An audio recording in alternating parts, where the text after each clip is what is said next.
하실 말씀은 야고보서 5장 13절 한 절 말씀입니다. 한 목소리로 읽습니다. 너희 중에 고난당하는 자가 있느냐? 그는 기도할 것이고 즐거워하는 자가 있느냐? 그는 찬송할지니라. 아멘. 오늘 전체 제목을 한번 읽어보시죠. 읽습니다. 시작. 슬기로운 신앙생활. 슬기로운 의사생활. 그래야 되는데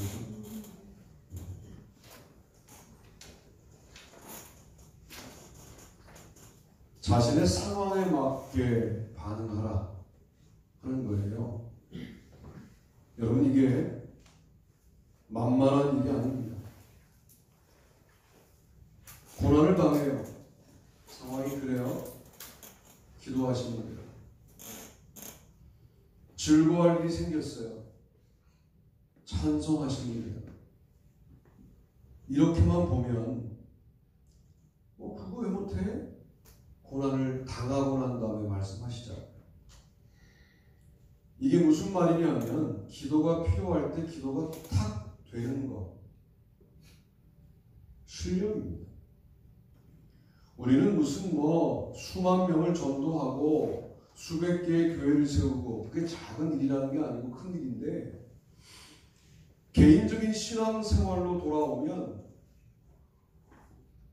설명할 수 없는 고난을 당했는데 가장 먼저 하는 반응이 기도였다? 하나님 미치시죠. 하나님 미치신다고 하늘나라에서. 너 정말 내 마음에 합한 자구나.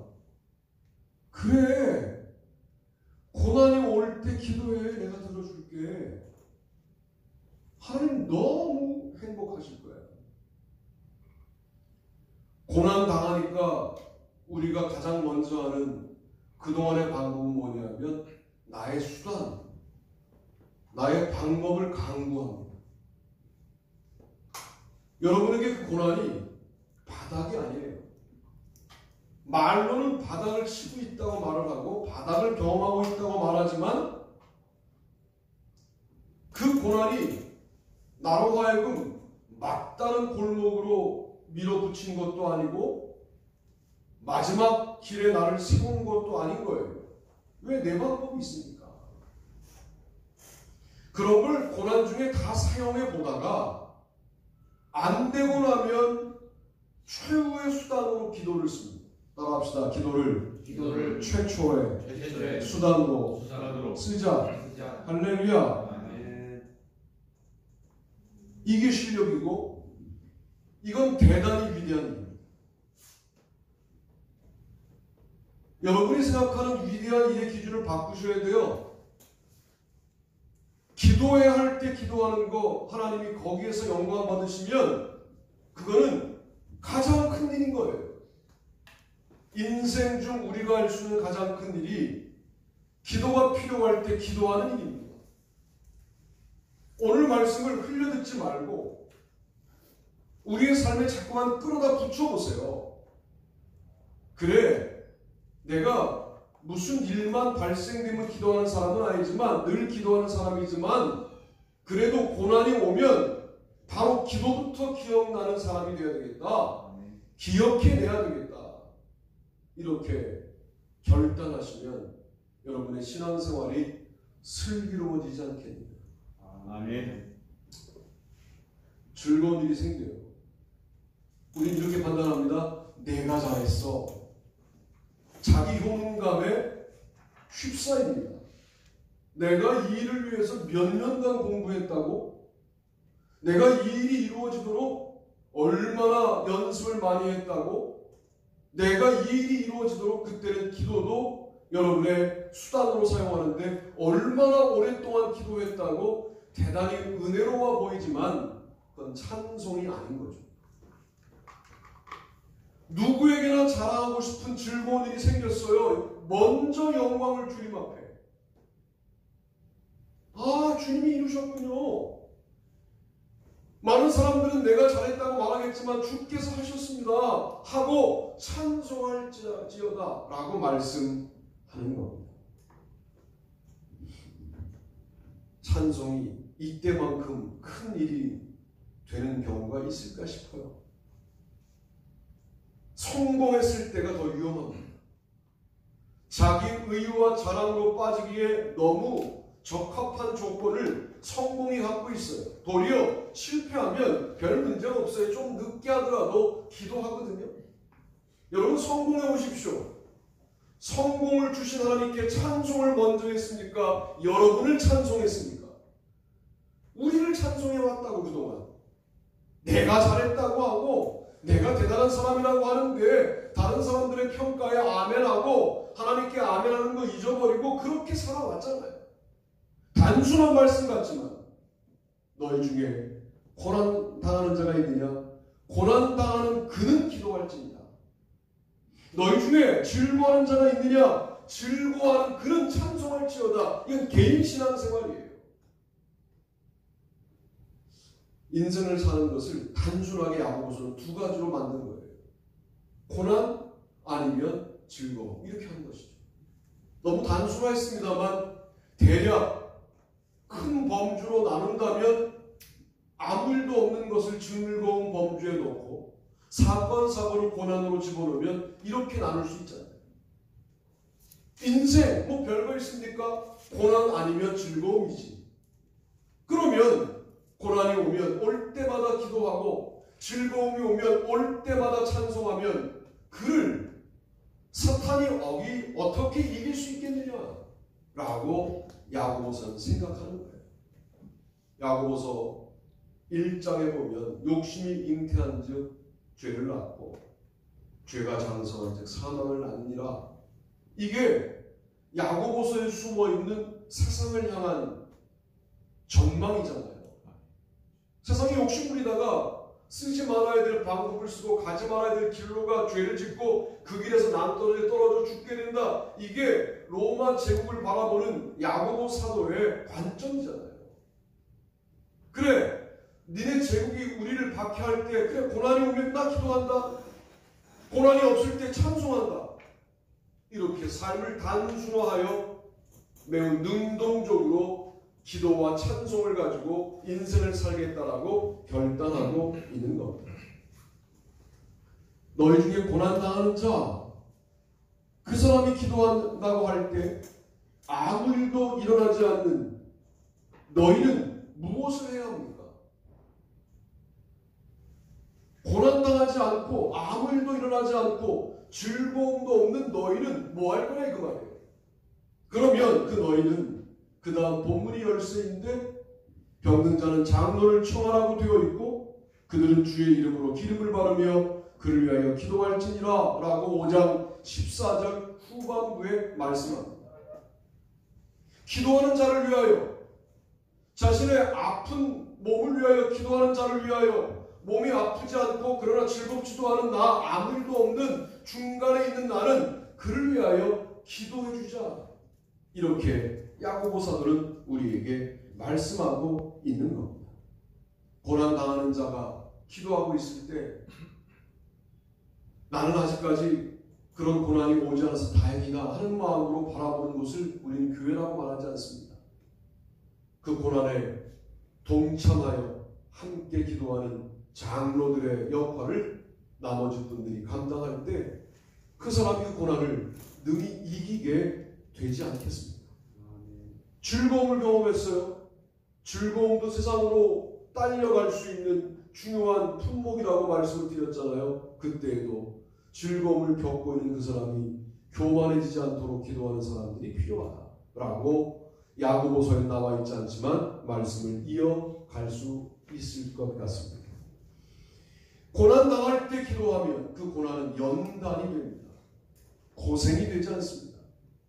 그래서 그런 고난의 경험을 기도하며 견뎌낸 시간들은 간증이 되는 겁니다. 나는 한국의 간증이 주님께 기도하여 뭘 받았다 이렇게만 되어 있는 것에 대하여 불만이 많습니다. 그러면 기도하고도 못 받는 인생들은 하나님이 버린 겁니까? 목사들은 시체 말로 그럴 때 할 수 있는 말들이 많아요. 진실이 기도하지 않았다, 회개하지 않았다, 뭐 이런 얘기를 하거든요. 우리 그딴 얘기 하지 맙시다. 그 사람의 기도가 응답되지 않았다고 누가 간주할 수 있습니까? 누가 결정할 수 있습니까? 평생 기도하고 본인이 원했던 목적에 도달하지 못해도 그 기도가 어떻게 실패입니까?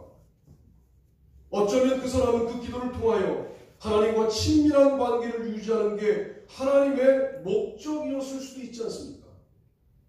그 기도의 응답은 응답자가 응답이다 아니다를 결정하는 거지, 보는 우리가 저렇게 기도해도 잘된 게 아무것도 없어 하고 응답이 아닌 것처럼 말하는 거 대단히 위험한 일입니다. 고난 중에도 아무 일이 일어나지 않아도 기도하십시오. 연단이 됩니다. 즐거운 일 중에도 찬송하십시오. 그러면 더 큰 영광을 주님께 돌리게 될 것입니다. 고난 중에 실패감, 열패감에 시달리지 말고요. 즐거운 일 중에 교만, 자기 효능감에 시달리지 말게 되기를 바라고 기도하고 찬송하는 저와 여러분이 되기를 주님의 이름으로 축복합니다. 두 번째 제목과 본문 읽어봅니다. 시작. 상대에 맞게 반응하라. 상대적인 신앙생활. 즐거운 자들과 함께 즐거워하고 우는 자들과 함께 울라. 아멘. 로마서 12장 15절 이 말씀도 대단히 중요한 말씀입니다. 성도의 쓸 것을 공급하며 손 대접하기를 힘쓰라 라고 하는 로마서 12장 13절 말씀에 이어서 나오는 말씀인데, 우리는 성도들을 대할 때 그들의 쓸 것을 공급하는 자여야 합니다. 공동체나 집에나 손님이 오면 대접을 힘써야 합니다. 이것이 대전제입니다. 그 대접 중에 중요한 대접이 뭐냐? 음식이 우리는 중요한 시대를 살지만 사실은 우리의 감정과 정서와 영혼을 나누어 주는 일들이 필요한데, 그 일들을 하기 위해서는 뭐 해야 하느냐? 즐거워하는 자들과 함께 즐거워할 줄 알아야 된다. 우는 자들과 함께 울 줄 알아야 된다. 첫 번째는 고난이 네가 하나님 앞에 서 있는 개인이라고 하는, 주체라고 하는 사실을 무너뜨리지 못하게 개인적인 신앙을 지켜라. 그러려면 즐거움 가운데 찬송하고 고난 중에 기도해라 라고 했다면, 이제는 너와 나의 관계 속에서 너가 슬플 때 내가 같이 슬퍼할 수 있겠느냐? 네가 즐거워할 때 내가 같이 즐거워할 수 있겠느냐? 이 슬픔과 이 즐거움은 너와 나를 연결하는 아름다운 영적인 내용이 될 수 있다 라고 말씀하시는 거예요. 뭐가 더 어려울 것 같아요? 즐거워하는 자들과 함께 즐거워하고 우는 자들과 함께 우는 것 가운데 뭐가 더 어려울까요? 좋은 말을 할 때 빨리 대답하세요. 뭐가 어려울 것 같아요? 즐거워. 예. 이게요, 인간이 얼마나 못돼 처먹었냐면, 우는 자들과 함께 우는 것은요, 상대적인 우월감을 느껴요. 난 아직 울 일이 생기지 않았어. 이런다면. 즐거운 일을 경험했어요. 거기에 즐거워하는 것은 쉽지 않아요. 어제 신약학회에 다녀왔거든요. 하여튼 이 교수들하고 얘기하면 은혜를 못 받아요. 그래서 가는 이유가 왜 가느냐? 목사들 사회에서만 존재하면 제 머리가 굳습니다. 저들은 뭐 어떻게 생각하나? 십자가의 구속의 은혜도 부정하고 막 그래, 어떤 인간은. 네.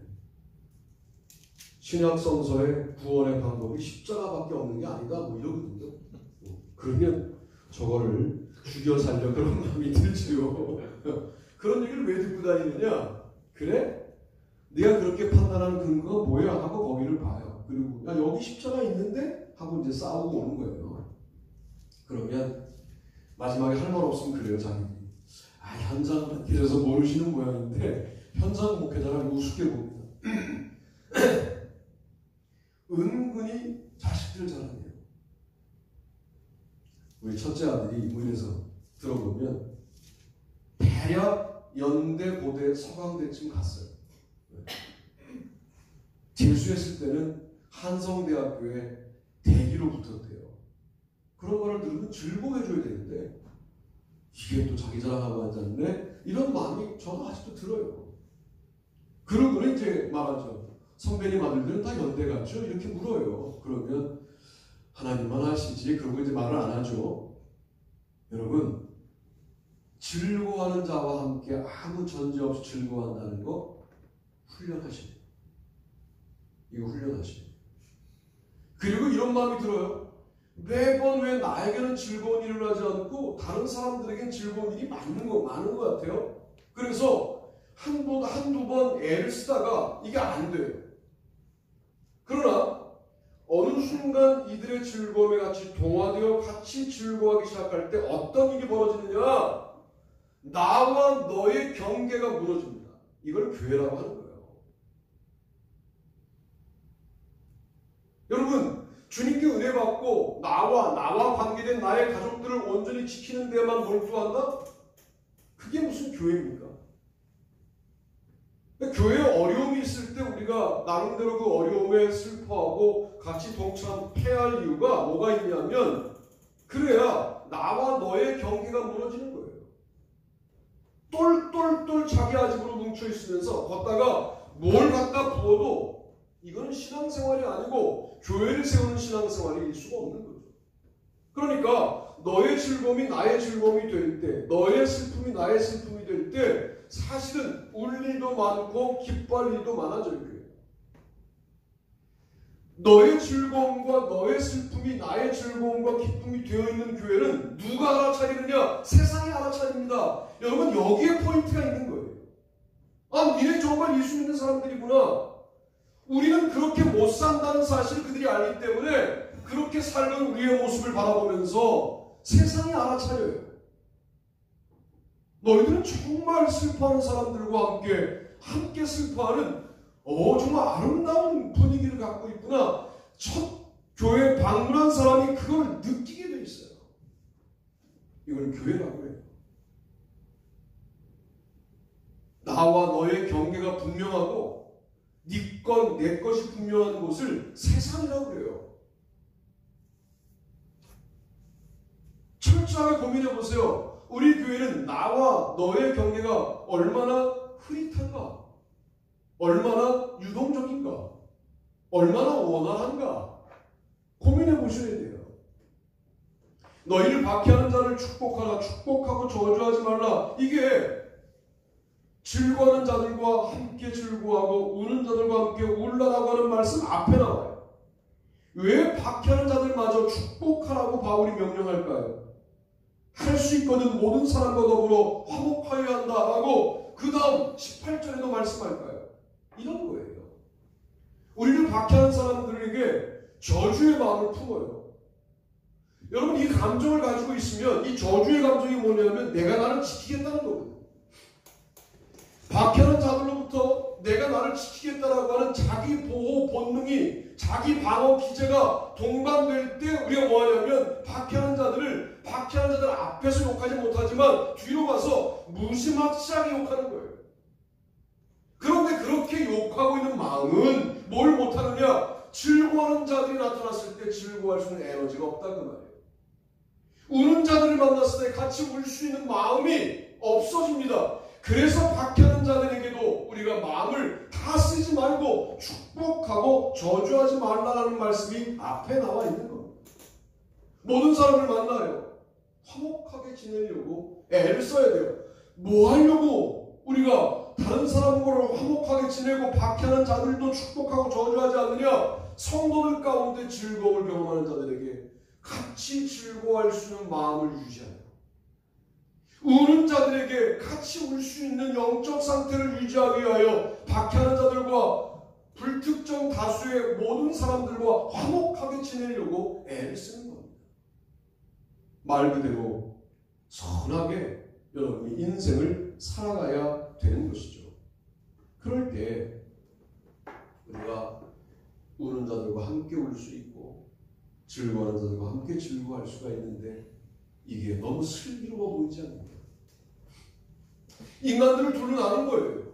이것도 즐거워하는 자들, 우는 자들. 말고 뭐 있냐 인간이. 아무 일도 없는 자들은 즐거워하는 자들이고 문제를 만난 자들은 우는 자들로 분류하면 인간도 두 부류로 나눌 수 있지 않느냐? 즐거워하는 자들, 우는 자들. 뭐 어떻게 할 건데? 그러면 교회를 이루기 위하여 즐거워하는 자들과 함께 즐거워해라. 우는 자와 함께 울어라. 가장 영적으로 순수한 상태가 그 상태입니다. 저는 그렇게 생각해요. 제가 설교를 잘하고 기도할 때마다 능력이 나타나고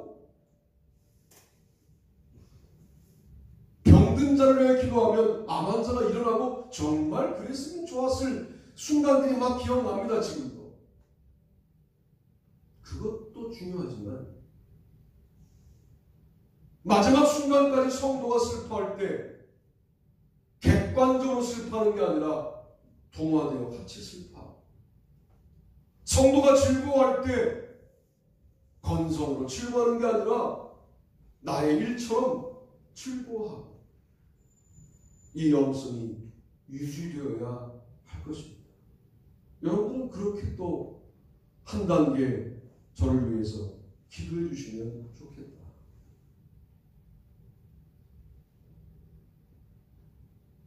목사들끼리 만나서 대화하는데 배우는 것들이 또 많아요.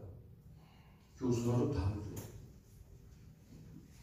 뭐 이제 우리들도 어느 목사를 이렇게 딱 지목해서 욕을 합니다. 그러려고 목사들끼리 모이는 거예요. 그래서 거기 장로님이 끼면 갑자기 대화들이 거룩해지죠. 그걸 가시라고 합니다. 장로님들이 껴야 될 때가 있고 쓱 빠져야 될 때가 있는데 그걸 모르는 장로님이 계세요. 그건 가르쳐 되는 게 아니라 체득되어야 하는 거거든요. 그러다가 한 목사가 그런 말을 하더라고요. 목사라면 이것 하나를 끝까지 가져가야 된다고 생각한다. 교인들에게 미안한 마음.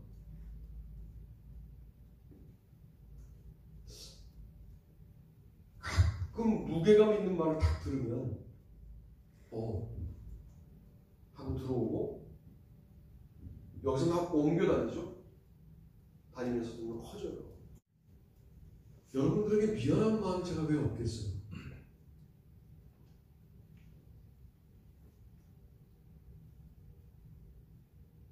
괜히 잘 다니던 큰 교회 나오기 위해서 고생을 시키고 있다라고 하는 생각을 해요. 그 아내에게 느끼는 감정을 여러분이 느낄 때가 많아요. 또 이런 얘기를 듣는 성도들은 그래 우리가 수고했지 그렇게 들으면 안 되고 여러분도 저에게 야 우리 목사님에서 미안한 마음 이럴 때 교회인 거죠. 이게 다 알려줘야 돼. 네. 여러분 이게 바로 영성이에요. 즐거운 자와 함께 즐거워하고 교회 내에서 우는 자들과 함께 울 수 있는 교회가 되시기를 바랍니다.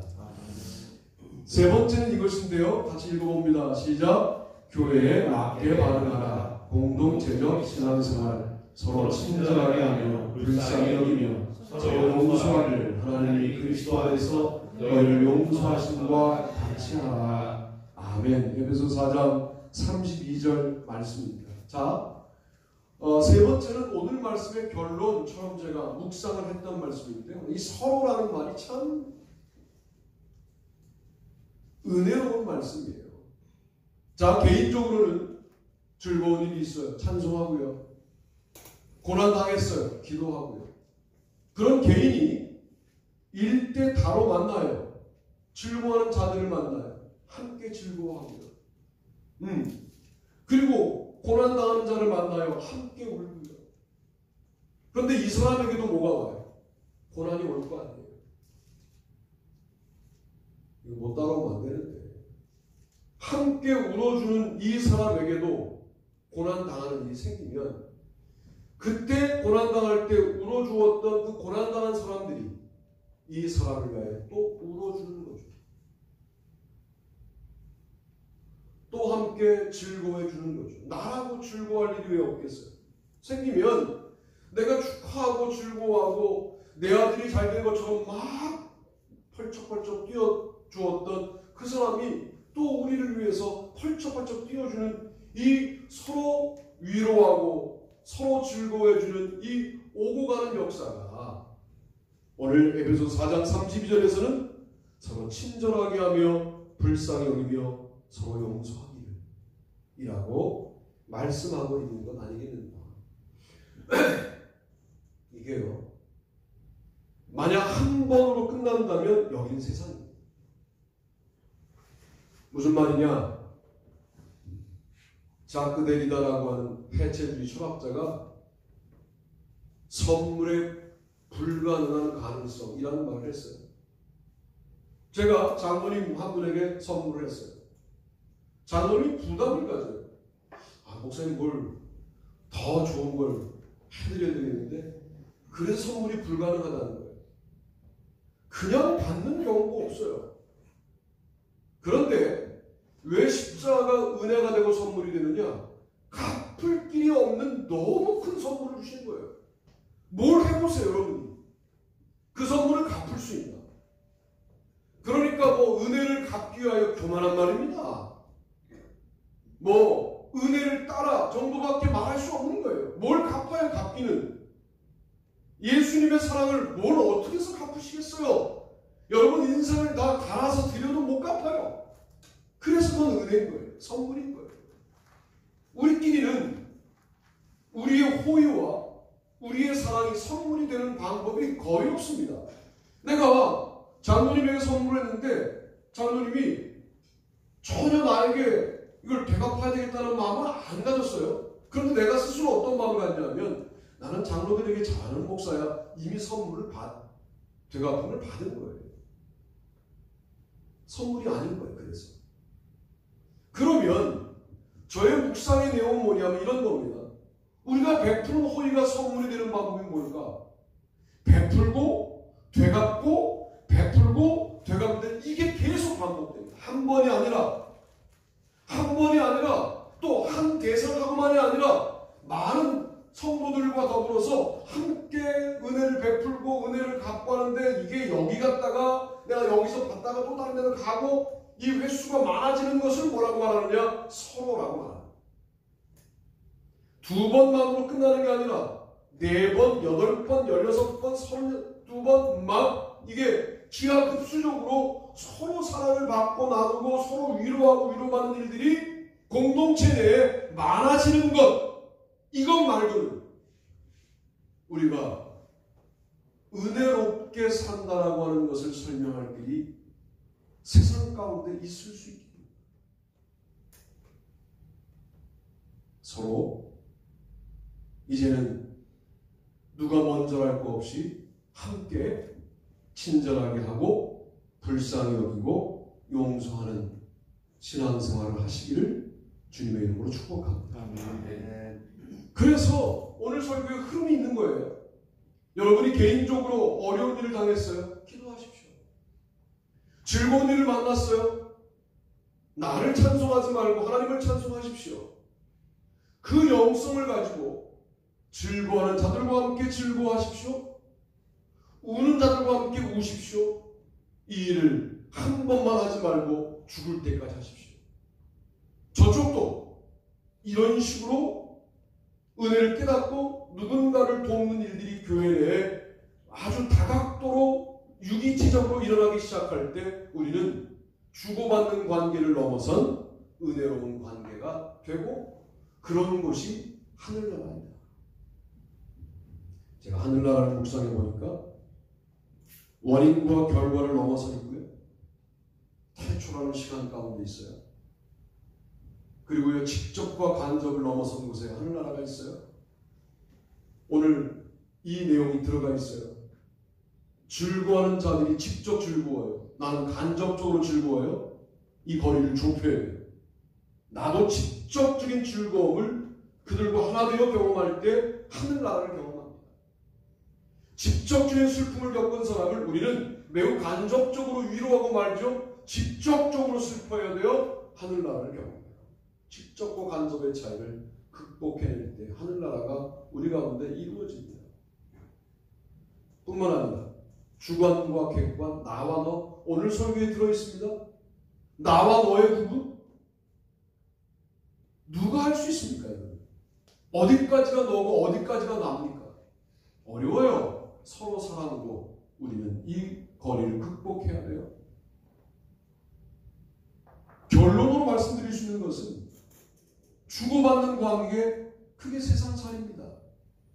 거기에 익숙한 우리는 신앙생활도 주고받는 관계로 그 수준에서 멈추려고 그래요. 주고받되 이 인간의 관계일 수밖에 없지만 이 일을 매우 다각도로 오랫동안 하다 보면 서로 친절하게 하며 서로 불쌍히 여기며 서로 용서하는 삶을 살게 된다. 어느 순간 이게 은혜가 되느냐? 내가 용서했는데 아직 용서를 되갚지 않은 그 순간 이것은 은혜가 되는데, 이런 순간들이 나와 너의 관계가 아니라 또 다른 어떤 나와 어떤 너의 관계에서 계속 일어나기 시작할 때 그 교회를 은혜롭다, 용서하는 공동체이다, 친절한 공동체이다라고 말하는 겁니다. 먼저 개인적으로 슬플 때 기도하고 즐거울 때 찬송하는 일, 그러다 보니 슬픈 사람이 보이고 즐거운 사람이 보여 그들과 동참하는 일, 이 일을 지속하는 일, 이런 아름다운 은혜가 우리 가운데 충만하시기를 주님의 이름으로 축복합니다. 다 일어나시죠. 찬송가 430.